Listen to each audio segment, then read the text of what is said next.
Tonight, the standoff over that wrongly deported immigrant sent to prison in El Salvador. The legal showdown between the White House and courts over a mistakenly deported husband and father. President Trump says he has no plans to have him return to the U.S. despite a unanimous Supreme Court ruling.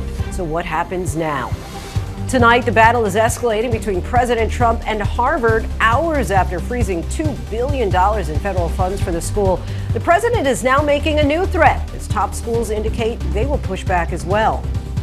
The chilling scene, a man wearing a gas mask appearing to deploy pepper spray as he forces his way into a courthouse. Plus, for me, education is not Democrat, it's not Republican, it's not conservative. Education is a human issue. It is a human right. The unlikely alliance of black educators agreeing with conservatives on how their hard-earned tax dollars should be spent on their children's education. It sounds like a movie. Millions of dollars of jewelry snatched from a high-end store. Investigators are looking into whether they cut their way through a wall. She's played at Coachella, just broke into Billboard's Top 100. Tonight, rising star Ravyn Lenae is here. How she's handling her rising fame. From ABC News World Headquarters in New York, this is Prime with Linsey Davis. Good evening, everyone. I'm Linsey Davis. Thank you so much for streaming with us. We do begin with the showdown between the president and the courts, a true test of powers that will determine the fate of a Maryland man who was wrongly deported. A federal judge said today that the administration has done nothing to facilitate the return of the husband and father Kilmar Abrego Garcia, although the administration admits an administrative error wrongfully sent him to a notorious high-security prison for terrorists in El Salvador, where the lights are always on and 80 inmates are jammed into a single cell. That judge said today that every day he is imprisoned is further irreparable harm, adding, "The Supreme Court has spoken. You made your arguments. You lost. This now is about the scope of the remedy." Justice Department lawyers said today that they'll facilitate Abrego Garcia's presence in the United States if he presents at a port of entry, but arguing that they cannot compel his release from prison. El Salvador's president and Trump ally Nayib Bukele says he won't release him. The White House maintains that Abrego Garcia is a gang member who entered the United States illegally, but his rapid deportation without being charged with a crime is raising alarms about rights to due process in this country. ABC senior political correspondent Rachel Scott leads us off. Tonight, a federal judge chastising the Trump administration, saying they've done, quote, nothing to comply with the Supreme Court's order to facilitate the return of Kilmar Abrego Garcia, a husband and father who lived in Maryland before the administration admits he was mistakenly deported to a notorious prison in El Salvador. This is an image of Abrego Garcia in that high-security mega prison known as Secant, his head shaved, dressed in white. There, 80 inmates are jammed into a single cell. The lights are always on. No books, no visitors. Inmates are never allowed outdoors. Judge Paula Sinise declaring every day Abrego Garcia spends in that prison as a day of further irreparable harm. Today, Justice Department lawyers insisting the administration is prepared to facilitate Abrego Garcia's presence in the United States if he presents at a port of entry. But they argue they cannot compel El Salvador to release him from prison, even though the administration is paying El Salvador more than $6 million to hold him there, along with more than 200 other undocumented immigrants who they claim, without providing evidence, are members of violent gangs. The Justice Department pointing to these comments in the Oval Office from Salvadorian President Nayib Bukele, a close Trump ally who declared he would not release Abrego Garcia. Of course, I'm not going to do it. It's like, the question is preposterous. How can I smuggle a terrorist into the United States? Today, the judge brushing aside Bukele's words, saying they are not evidence. The White House claims Abrego Garcia, who is from El Salvador, is a gang member. He illegally came into our country, and so deporting him back to El Salvador was always going to be the end result. But tonight, the ripple effects of this case being felt across the country. In Fort Madison, Iowa, Republican Senator Chuck Grassley confronted by angry constituents at a town meeting. You're going to bring that guy back from El Salvador? Yeah. Why not? Well, because that's not a power of Congress. Supreme Court said to bring him back. Grassley insisting it's up to El Salvador to send Obrego Garcia home. The president of that country is not subject to our U.S. Supreme Court.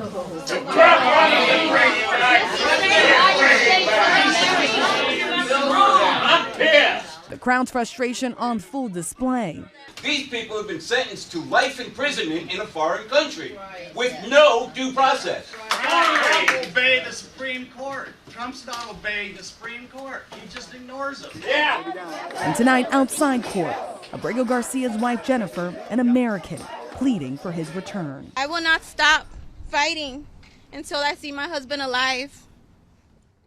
She vows to keep fighting for her husband and father of her children. Rachel Scott joins us now from the White House. Rachel, what's next for Obrego Garcia? Well, the judge has now given the Trump administration 2 weeks to prove that they are facilitating the return of Obrego Garcia back here to the United States. But at that point, it will have been 3 weeks since the Supreme Court first issued its order. And for all of that time, Obrego Garcia will be sitting in that prison in El Salvador. The only thing the family has heard about his condition is what the administration has said, that he's alive and that he is secure. Lindsay. All right, Rachel Scott for us from the White House. Thanks so much, Rachel. Now to a terrifying scene in Texas, a shooting at a high school. It's an all too familiar scene in this country. Students rushing out of their school after a shooting. Officials say at least one student was shot and wounded. This happened at Wilmer Hutchins High in Dallas, nearly 1 year after another shooting there. ABC's Maria Villarreal is in Texas tonight. Tonight, terrified students running out of this Texas high school after multiple shots fired. We got an active shooter. Wilmer Hutchins High School, we do have reports of one student being one shot. First responders swarming the scene at Wilmer Hutchins High School in Dallas around lunchtime. A shooter at the school has reportedly run out of the back of the building. Authorities say 4 students were injured, 3 of them shot. Police still searching for the shooter. The senior forced to take cover. We heard a few gunshots and we were still standing there confused, and then we heard more. Saw a few students run in, heard a few screams, and we had to go and take cover back in the band room. Students seen walking out with their hands up. Parents desperate for answers. I'm glad this is my last child in school, and I won't have to go through this anymore. You might wake up one day and your kids be beside you, and the next day they're gone. America's wealthiest and most prestigious university is standing up to the Trump administration. The White House is freezing $2.2 billion in federal aid after the university refused to yield to the administration's demands. But tonight, Harvard remains defiant. President Trump is now threatening to strip its tax-exempt status. ABC's chief national correspondent Matt Gutman reports from Cambridge, Massachusetts. Tonight, 24 hours after Harvard refused President Trump's demands, President Trump escalating his threats against the university, now suggesting the university should lose its tax-exempt status if it continues its defiance. The president posting today perhaps Harvard should be taxed as a political entity if it keeps pushing political, ideological, and terrorist-inspired / supporting sickness. But critics of the president say it's Trump who's playing politics with academic institutions. What the Trump administration is asking of us is illegal. It's unconstitutional. And to submit to the federal government and allow the president to dictate what our faculty teach, what students are allowed to learn, simply because he likes some viewpoints more than others, it's not sustainable. The White House freezing $2.2 billion in federal funding to Harvard after the university refused to comply with a series of demands, including reporting to federal authorities foreign students who commit conduct violations, submitting to an audit to ensure academic departments have diverse viewpoints, ending all DEI programs, sharing hiring data with the administration, and submitting to an audit of admissions data. The school's president, Alan Garber, writing, "No government, regardless of which party is in power, should dictate what private universities can teach, whom they can admit and hire, and which areas of study and inquiry they can pursue." And tonight, with about $7 billion in federal funds still on the line, Harvard doubling down, vowing it will not surrender its independence or relinquish its constitutional rights. Neither Harvard nor any private university can allow itself to be taken over by the federal government. So with the university saying that it's not going to surrender, where does this go next? One place it could go is court. What the Trump administration is doing is illegal, and the university has a very strong legal position here that the First Amendment in the Civil Rights Act do not permit what the Trump administration is demanding. The administration targeting about 60 universities and claims what's driving this is their effort against anti-Semitism. Harvard says it has taken steps to combat anti-Semitism, and critics of the president say this is about much more than that. What actually matters here is, does the American public think that universities matter? And right now, Harvard has responded not just with a letter to the Trump administration, but changing its website to show all of the research projects that the faculty and students are doing. Because ultimately, this is a question for both viewers and just the American people. Do we want U.S. universities to learn and teach what faculty and administrators think they should, or what Donald Trump wants us to learn? And tonight, the acting president of Colombia, also a target of the White House, addressing the university's efforts to restore $400 million in canceled funding, saying they're working with the administration, but would reject any agreement that would require us to relinquish our independence and autonomy as an educational institution. Our thanks to Matt Gutman. Joining us now is the managing editor of the Harvard Crimson, the student-run newspaper, Tilly Robinson. Tilly, thanks so much for joining us. Your college, of course, is at the epicenter of this brewing battle between the administration and institutions like yours. Give us a sense of the mood on campus tonight. Absolutely. So I'd say the mood on campus since President Garber made his announcement yesterday afternoon has in some senses been both celebratory and defiant. I think that, as has been evidenced by student protests, faculty protests, there is a large contingent within the student body and within the faculty that was waiting eagerly for Harvard to make some sort of statement, while at the same time, I think experiencing trepidation that Harvard could go the way of Columbia. Actions on campus, such as personnel changes at the Center for Middle Eastern Studies, provoked outrage from faculty who saw it as preemptive capitulation from Trump. And I think that this group feels a sense of reassurance now that Harvard is taking action. At the same time, obviously, no one is unanimous. The Harvard Republican Club, seems to released a statement saying that Harvard has no constitutional right to its funding and has fallen victim to ideological capture. And at the same time, some pro-Palestine students think that Harvard already has not done enough to protect their speech and to take action against the war in Gaza. So I would say the student body is perhaps more united than it's been in quite a while behind President Garber, but at the same time is far from unanimous. Of course, many of us have seen that $2 billion headline. What does this mean practically for your school if this funding is taken away? Yeah, so I think one thing we've started seeing today, researchers have received stop work orders. Most of that so far has been at the medical school, where many research teams are reliant on federal funding, and where, both studies and actually faculty and staff positions can be reliant on federal grants or federal contracts as opposed to directly funded by the university. At the same time, I think that, Harvard is clearly bracing to weather this kind of storm, and whether that means taking legal action, whether that means diverting funds from elsewhere in the university to support the continuation of this research. I think we just don't know what's going to happen next. You're, of course, a journalist. Are you concerned at all about doing your job on campus now that everything that's happening seems to have the attention of the entire country? I think it's our job to be Harvard's paper of record, to serve our readers, and we're proud to do that. We're going to keep doing it. Harvard Crimson managing editor Tilly Robinson, we thank you so much for your time. Appreciate it. Thank you. Next tonight, a top aide to Defense Secretary Pete Hegseth has been put on leave as part of a leak investigation. ABC's Chief Global Affairs anchor Martha Raddatz joins us now. Martha, what can you tell us? Well, Linsey, Pete Hegseth has been adamant that leaks will not be tolerated in the Pentagon, but this was surely a huge shock to Hegseth that one of his own top advisors, Dan Caldwell, has now been kicked out of the building after a leak investigation. Caldwell was escorted out of the Pentagon today by security and is now on administrative leave.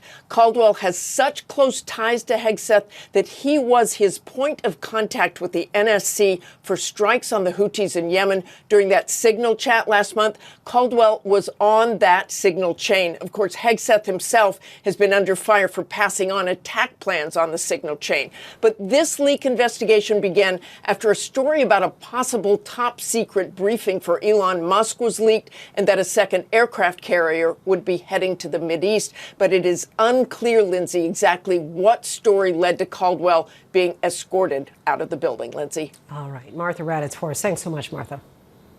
Now to that scary situation in the sky. United Airlines flight with flames spotted shooting from an engine just after takeoff. The pilot can be heard reporting a possible rabbit strike. Of course, the question now, how did a rabbit get into the engine before takeoff? And if not a rabbit, what was it? Here's Gio Benitez. Look closely tonight. That's United Flight 2325 packed with passengers bound for Edmonton. Its right engine in flames after officials say a rabbit made it inside during takeoff. I witnessed the whole thing. Sent the rabbit through the rabbit through the number 2. That'll do it. All right. Harrowing video from inside the plane shows the midair scare. Large flames shooting from the engine, the Boeing 737 in the air for just 75 minutes before turning around. We lost the right motor. The pilots at one point thinking the fire compromised the landing gear. Scott Wolf was on board. Someone near the rear of the plane started to shout out that the wing was on fire. Thought to myself all of a sudden, I shouldn't be recording. I should be texting. On takeoff, the engines are going at their maximum rate, and anything that is in front of them is probably going to get ingested. Our thanks to Gio Benitez. A new report from the CDC finds autism rates continue to rise, with an estimated 1 in 31 children now diagnosed with autism spectrum disorder. But medical experts largely attribute the rise to better awareness and screening and the broadening of how the syndrome is defined. ABC's Steve Osinsami is at CDC in Atlanta tonight. Authorities at the CDC are trying to explain what's behind new numbers tonight, showing that 1 out of every 31 children in America was diagnosed with some measure of autism in 2022, the latest figures available. Those numbers were 1 in every 36 children just 2 years earlier, and 1 out of every 150 children in the year 2000. And the report shows that autism was much more common in boys than girls. U.S. Health Secretary Robert F. Kennedy, who for years as a civilian helped blame autism on the use of vaccines, is underlining the new numbers tonight. His take on this has been rejected by the world medical community. In my generation today, the rate of autism is 1 in 10,000. And this is just one disease. Other health officials this evening are explaining that the larger numbers are because parents and doctors are now much more aware of the disease and are now correctly identifying more symptoms. Not a reason, they say, to buy into unproven theories that discourage Americans from using vaccines. So now we have better diagnosis, broader recognition of autism spectrum, so many children with less severe learning and behavior differences are being included in these new rates. Autism is not new, and it is not caused by vaccines. They point to the new measles outbreak as a big warning. More than 700 cases across 24 states, most of them children younger than 19 years old, and most of them unvaccinated or don't know if they were vaccinated. Healthy children should not die of measles. Health officials report that more than half of the country's cases, 561 of them, are in Texas. 20 more since Friday, and 2 children have died this year. Our thanks to Steve Osinsami. A frightening scene unfolded at a courthouse in Woburn, Massachusetts. A man wearing a gas mask pushed his way into the building using pepper spray. Officers eventually tackled the man and held him down. ABC's Trevor Ault has more. Tonight, terrifying video of a man storming a Massachusetts courthouse in a helmet and gas mask Monday, firing pepper spray at an officer and rushing in. The court officer came, just pulled the door shut and just told everybody, get out of the courtroom, get out of the courtroom, run out the back door. It happened in the city of Woburn, outside Boston. Watch as he pushes through the entryway, sprinting through the metal detectors. I started to hear screaming and everybody just got up and ran. Video shows the first officer tackling him from behind, then multiple officers ultimately subduing him. The bailiffs were really quick and on point with what their training, I guess, is, and they handled the situation right away. In total, 3 officers were taken to the hospital, all of them later released. Authorities now identifying the suspect as 28-year-old Nicholas Ackerberg from Yarmouth, saying he had 8 cans of pepper spray and 2 smoke canisters on him. He was scheduled to appear in court that same day on several charges, including alleged assault of a 67-year-old man. Tonight, his bail for those cases now revoked. Our thanks to Trevor Ault. A jury has been seated in Karen Reed's murder trial. Opening statements are set to begin in the high-profile case a week from today. Reed is accused of killing her boyfriend, Boston police officer John O'Keefe, in January of 2022. Prosecutors allege that she hit him with her car and left him to die in a blizzard. She maintains her innocence. Her first trial ended in a mistrial after the jury was not able to reach a verdict. Now to President Trump's tariffs. A group of small businesses which import goods from countries targeted by the tariffs are suing, saying that President Donald Trump has no legal right to impose them. The lawsuit claims that the national emergency Trump used to justify his sweeping tariffs is unlawful and a figment of his own imagination. The lawsuit also argues the tariffs are an unprecedented power grab of the right that belongs to Congress, and they're threatening to bankrupt their businesses. Joining us now to talk about the tariffs and potential impacts on small businesses is Sari Wise, founder of Baby Paper, a small business toy manufacturer in Chicago. Thank you so much for joining us, Sari. You say President Trump's tariffs are crushing the little guy. How so? We can't afford them. We can't afford 145%. When he first instituted the 10% and the 20%, we were figuring it out. We were working with our suppliers. We were going to get it through. But then he raised it to 50-something% and then 145%. We just can't do it. We can't bring our goods in and still make any money. How is your business, would you say, already being impacted? So we're running really low on inventory, and we were planning our holiday inventory, and we can't bring it in. So we're already turning down orders that we can't fill, and we have no way of telling anybody when the products will be actually here. It's impacting the local retailers, like the one that we were at yesterday. They pride themselves on carrying products that are not mass produced and without having their shelves filled with specialty products like ours and thousands of others like ours who are all in the same boat.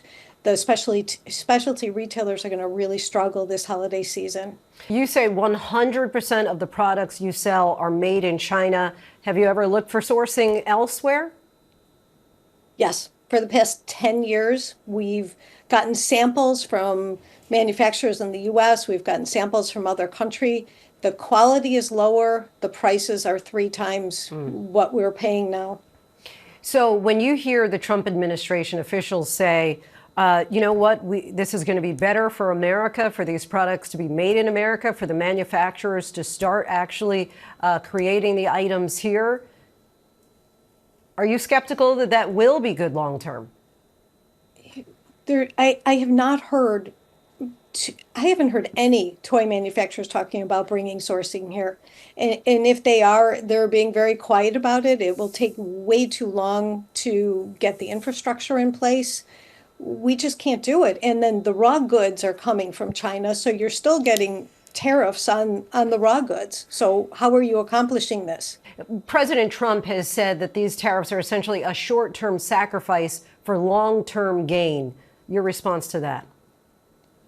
Well, in the short term, so many businesses like mine are going to go out of business. And if someone like me goes out of business, then that means my fulfillment center loses business. My sourcing agent loses business. Our marketing company loses business. We have to lay off employees. We have sales reps who won't be able to make money. So now take me, and like I said, multiply it times thousands, and that's a huge impact. How do you ever recover from that? When the local retailers have to close, how do you bring back Main Street? If you had President Trump's ear directly tonight, what would you say to him? I'd say, please reconsider this. There's got to be an alternative. There's got to be a way that we can negotiate out of this. I understand that there may have to be some sort of tariff, but this is unattainable. The toy industry is getting decimated right now. What keeps you up at night? The fact that I may not survive after 2 months, because that's about the inventory I have. I've worked so hard to build a brand, and it's not an easy task when you're small. And We're in 700 retailers in the US and Canada. I can't survive it. I just can't. Just 2 months potentially. Yep. All right. Sari Wise, we thank you so much. Really appreciate you sharing your story and insight with us. Thank you so much for helping us bring it out to the public. Still ahead, jewel thieves pull off a heist by cutting through a wall. How many millions of dollars in merchandise they got away with? Many parents are pushing to use state funds to help pay for private school tuition, and it's an issue many Democrats are now siding with Republicans on, but lawmakers may be tough to convince. I'm like, my children, my husband and I, we feel like this is the path for us. And there's a lot of families out there, they're too scared to say anything because it's not popular. But now it is more popular. I think that's the case now.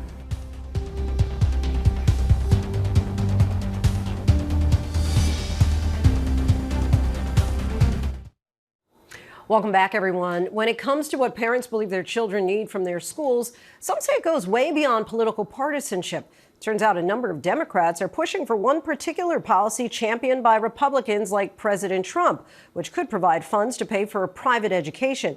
But many of those parents are getting a good deal of pushback from lawmakers. In tonight's Prime Focus, ABC's Steve Osinsami talks to educators and parents in urban areas who are fueling the fight for more choices.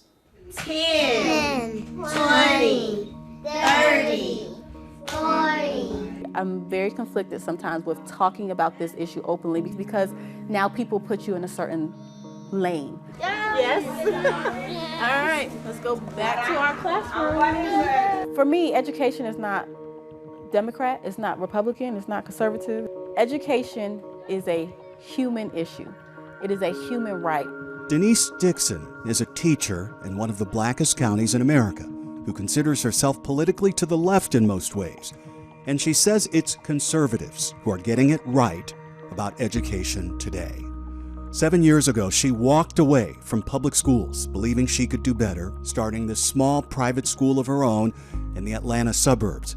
She has about the same number of students in 2 buildings that some of her old public schools would put into a single classroom. My name is Cooper and he's Lynn. And she agrees with the president and other Republicans who started giving families public school dollars to pay for private school tuition. It's safe for me to say you voted for Kamala Harris. Yes, that is correct. I did.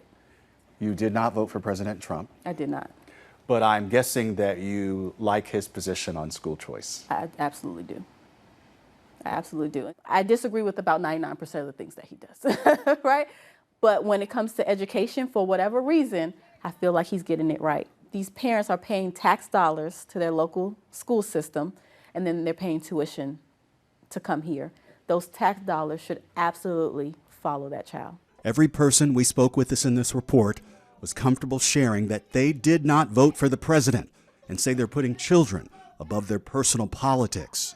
A broken clock is right twice a day, and I am adult and mature enough to realize that if someone's right, they're right. I think every parent should have the right, especially if their district is failing. The president, as he promised, is taking a sledgehammer to the U.S. Department of Education. We're going to shut it down and shut it down as quickly as possible. It's doing us no good. We want to return our students to the states. And in the last few weeks, he's allowed states to use some of the money they were getting from this building to follow the child and help pay for school choice programs like the one in Georgia, where the deadline for applying is April 15th. Parents who meet the requirements will get $6,500 to send their kids to any private school of their choosing in the fall. So you will see your first students from this in August? Correct. Yeah. Correct. Yeah, yeah. I can see the smile on your yes, face. Super excited. This particular school year, I had 7 students registered to come who days before school had to say, Ms. Dixon, I can't do it. They just could not swing it financially for their child to be here. You know, we do a lot of fundraising, trying to raise money to have our own scholarships and things like that. But at the end of the day, I have teachers to pay, I have an overhead to keep up. You feel that you would have to turn away fewer students if you had universal? Absolutely, absolutely. They need this smaller environment. So now they're back in public school, right? quote unquote suffering because it does not work for them. At least 29 states have some sort of school voucher or scholarship program, as some call it. And 15 of those states have what they call universal programs that don't mind if the parents are wealthy or already have their kids in private school. And it's no surprise the money is incredibly popular. In Arizona, so many parents got the scholarships, it ruined the state's budget by $1.4 billion. In Georgia, lawmakers worried about what happened in Arizona are for now only allowing money for public school parents under certain incomes who haven't yet moved their kids.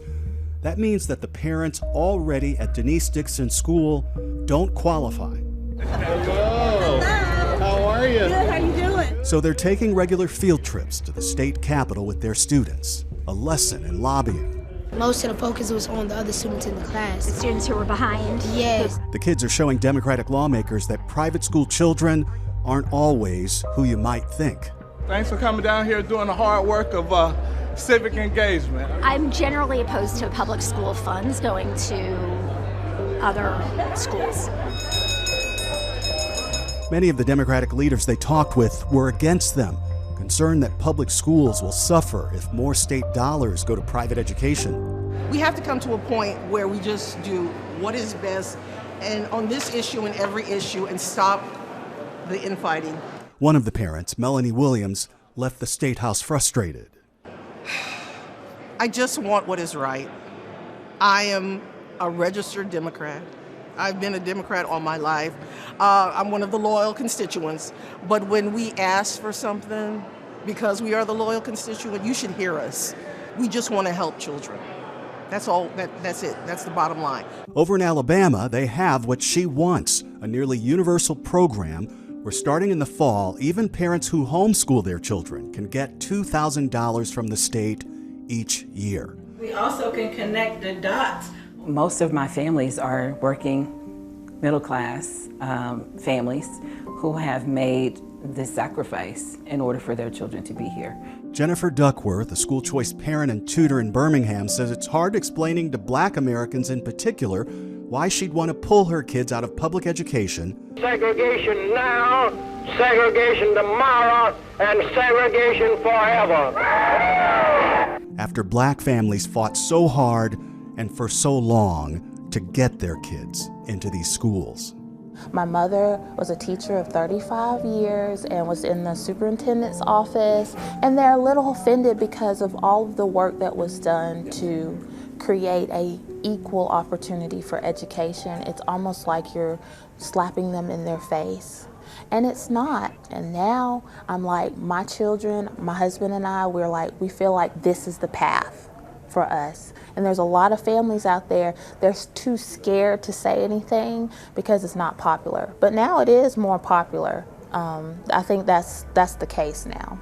Over at Tread Academy in Georgia, Denise Dixon says she's never worked harder and still can't afford to give herself a paycheck. You don't take a salary. I know. Every time people hear it, they're like, what is happening? She says she wants lawmakers, especially those on the left, to work as hard for her children as she does. This is not your personal money, right? This is money that belongs to the children. Let that money follow the child. I wholeheartedly don't believe that a parent should break the bank to get a good education or what we would consider a good education for that child, because good education looks different for everybody. Politics aside, parents just want opportunity for their children. Our thanks to Steve Osinsami for that. Coming up, a teacher and principal partying and drinking with underage teens. What police say they witnessed at the principal's home. And the U.S. could lose billions as international tourists stay away. We take a look at just how much it could hurt the bottom line by the numbers.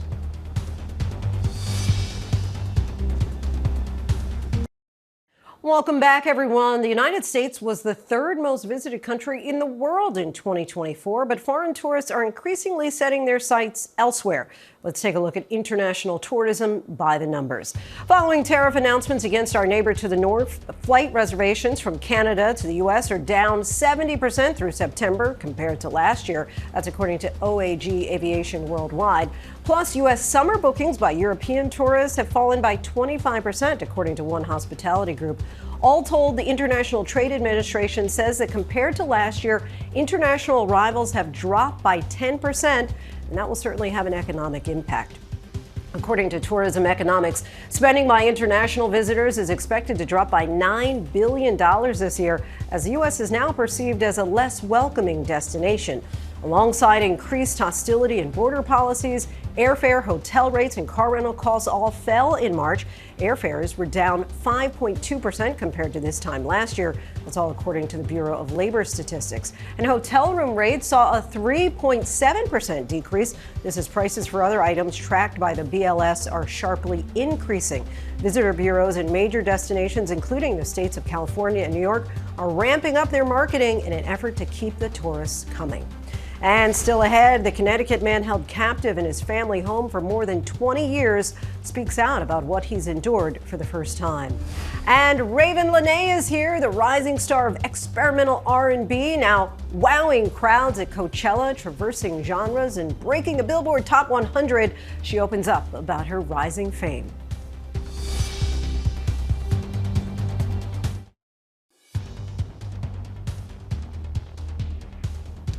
Thieves dig a tunnel into the wall of a jewelry store and escape with $10 million worth of merchandise.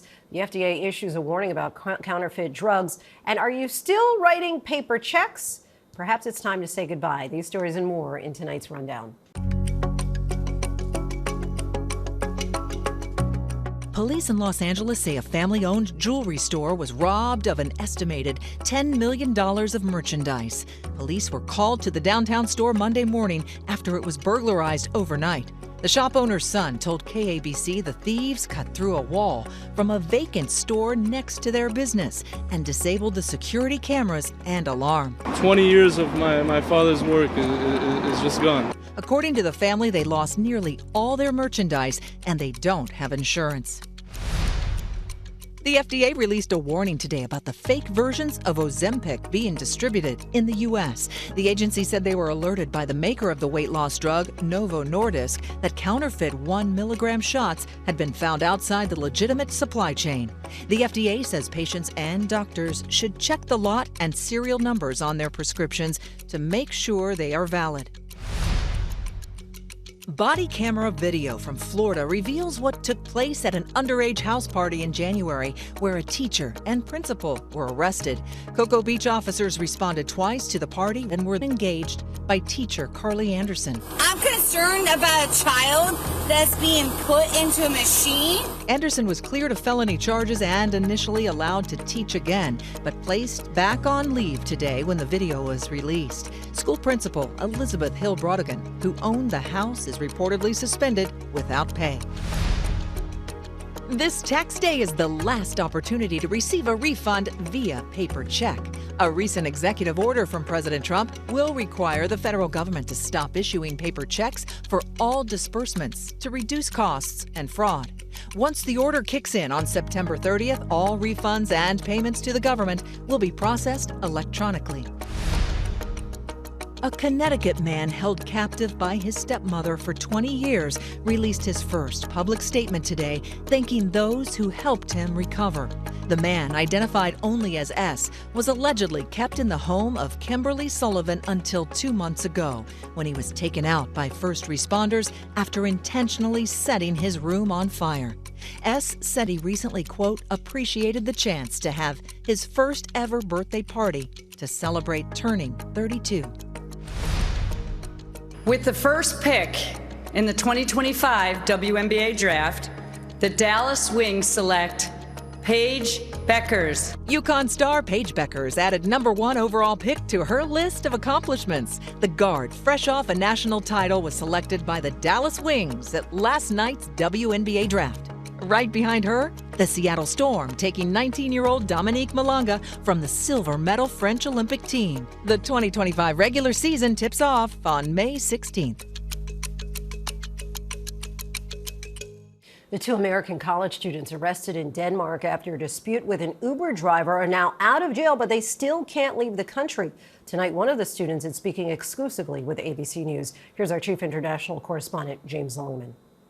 Those two American college students who were arrested in Denmark after an alleged altercation with an Uber driver are no longer in custody, and one of them is speaking out.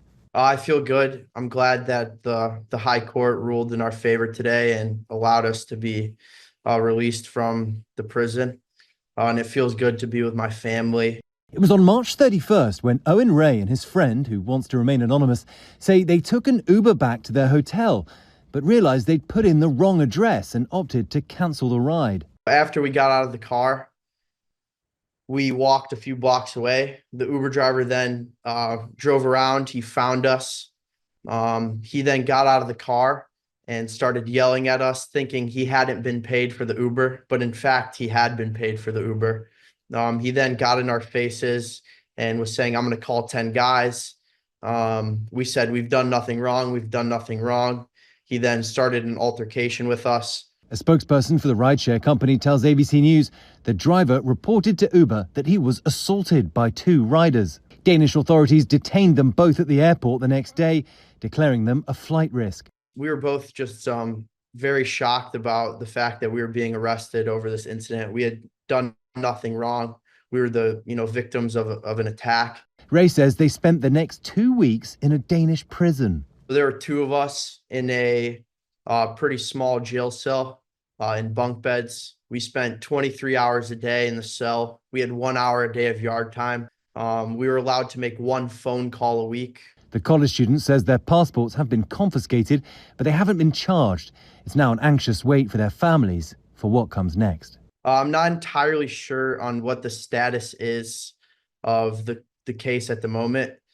The Danish legal system hasn't been entirely clear about what's happening, but for as far as I know at the moment, we're still waiting for either the investigating police to decide not to pursue the case or for a trial date to be set. For Ray, he's hopeful he can be back home before May. I'm just going to try and, stay in a positive attitude and hope that they can resolve the case. Our thanks to James Longman. She is proven to be 2025's emerging R&B pop star, receiving critical acclaim from Rolling Stone, Pitchfork, and Billboard. Ravyn Lenae is soaring with her unique style and sound. Now the Chicago Southside native is making a splash with her debut album, Bird's Eye, featuring the song Love Me Not. That's gone viral, earning more than 1 billion views on TikTok as she prepares to play Coachella this summer and join Sabrina Carpenter's Short and Sweet tour this fall. Let's take a listen.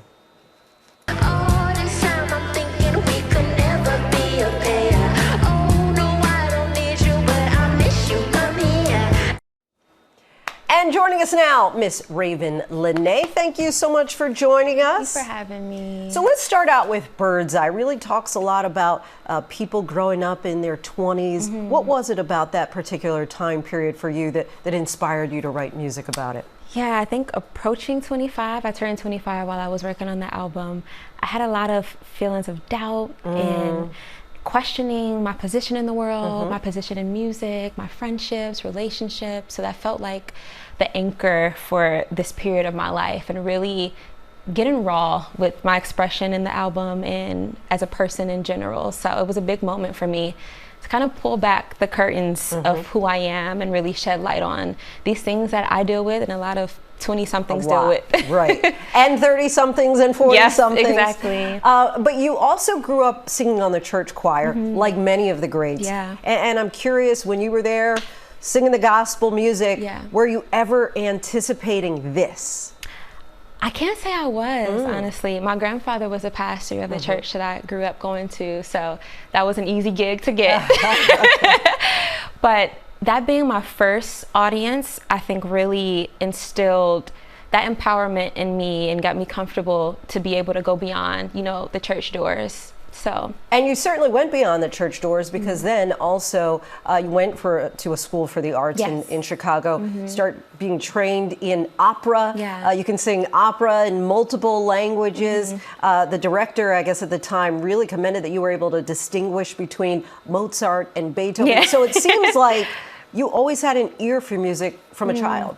I would say that I definitely grew up I wouldn't say a musical household, but my dad introduced me to a lot of artists that inspire me so much today. My mom was a huge R&B fan, so I kind of got the best of both worlds with hip hop, some alternative music, but also having that sound of soul anchor me and root whatever else I went into genre-wise. And of course, on this album, you work with Grammy Award-winning producer Dahi. Yeah. He famously worked with SZA and Drake. What was it like collaborating with him?